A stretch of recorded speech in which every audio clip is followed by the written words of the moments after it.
Hello, good to have you with us. It's exactly 10:30 p.m. in Asmara. Time for English news broadcast, and I am Salim Brhana. First, the top stories.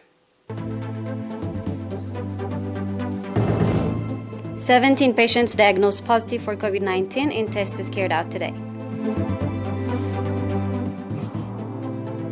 Over 3 million tree seedlings planted.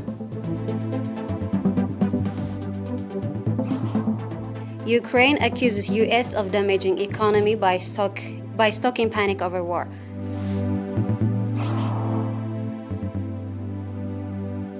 Bolivia affected by floods due to heavy rains.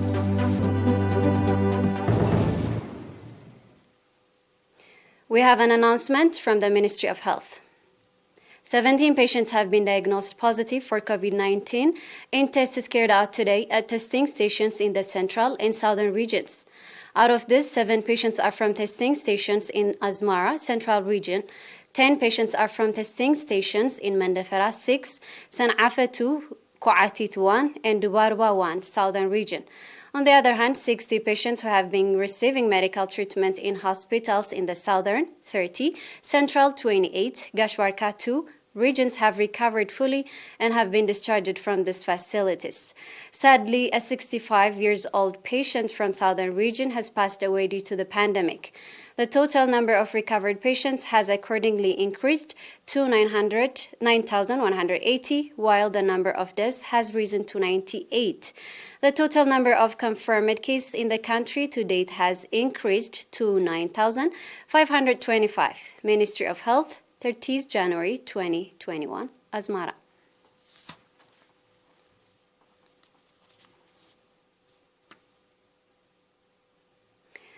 At an activity assessment meeting conducted on 28 January, the Forestry and Wildlife Authority reported that in 2021, over 3 million tree seedlings have been planted across the country.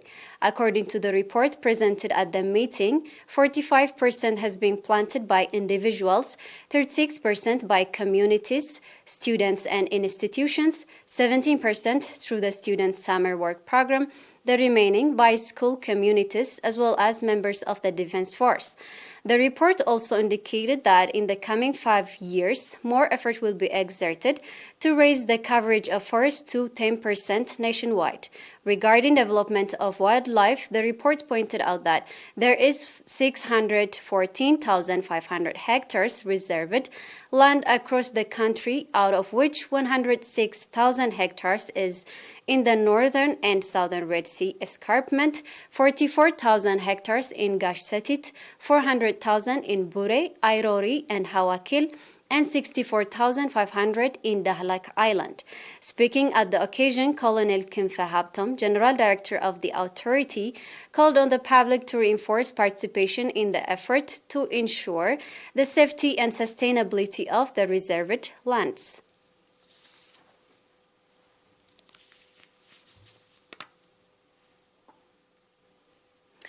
At a ceremony, the Promotion and Information Office of the Ministry of Defense encouraged 21 outstanding sports people and coaches. The event was attended by General Philippos Walde Johannes, Chief of Staff of the Eritrean Armed Force. Speaking at the occasion, Colonel Solomon Siyum, head of the Promotion and Information Office, expressed the readiness of the Ministry of Defense to promote the position of the Dandan Sports Club in regional and global levels, indicating that Dandan Sports Club is engaged in football, athletics, and cycling in both genders. Mr. Isas Kidane, head of sports competitions at the Ministry of Defense, said that the sports people were provided encouragement in accordance of their contribution.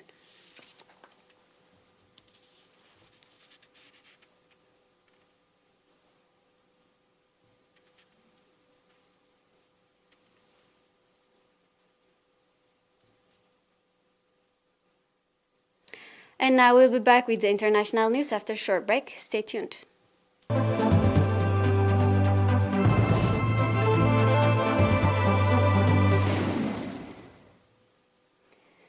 President of Ukraine, Volodymyr Zelensky, criticized the U.S., saying it was damaging his country's economy by unduly stoking panic that Russia may be planning an invasion. Russia has massed over 100,000 troops along with tanks and heavy weaponry along the border while denying any plans for an invasion. Zelensky said on Friday that satellite images alone were insufficient to assess the extent of the military buildup and the situation hasn't escalated. Zelensky told foreign media on Friday in the capital, Kyiv, that they are grateful to the U.S. for the support for their independence and territorial integrity, but that he is the president of Ukraine and knows more details and has deeper knowledge than any other president. His remarks come amid increasingly strong U.S. warnings about Russia's plans and continuing resistance to such predictions by Zelensky and other Ukrainian officials determined to calm their nation and markets. The issue arose again on last Thursday night when U.S. President Joe Biden held a call with Zelensky. Biden claimed that there is a distinct possibility that the Russians could invade Ukraine in February. This is according to U.S. National Security Council spokesman Emily Horn. Zelensky also said on Friday that he's not saying escalation could not happen and that they have been saying this for 8 years already and part of their territories are already occupied.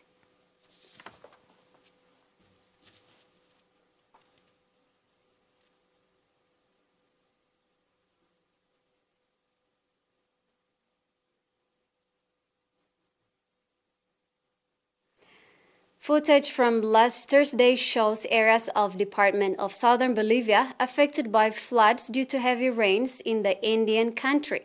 Tarija, Oruro, Chuquisaca, and Potosi are affected by floods. Roads collapsed in Chaco and large crop losses are reported.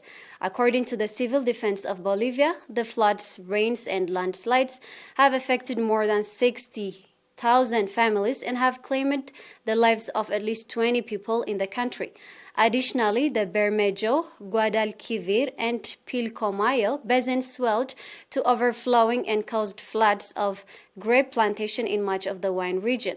The Bolivian National Service of Meteorology and Hydrology has declared an orange alert in 8 departments as rains are expected to continue.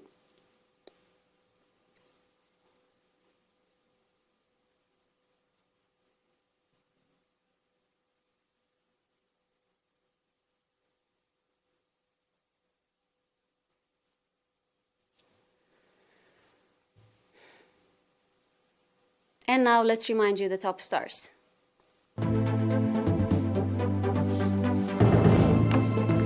"17 patients diagnosed positive for COVID-19 in tests carried out today. Over 3 million tree seedlings planted.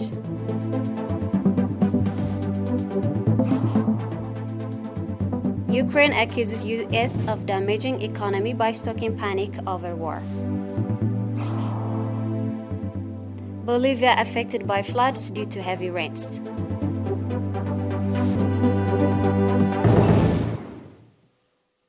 That's all with the news. Thanks for watching.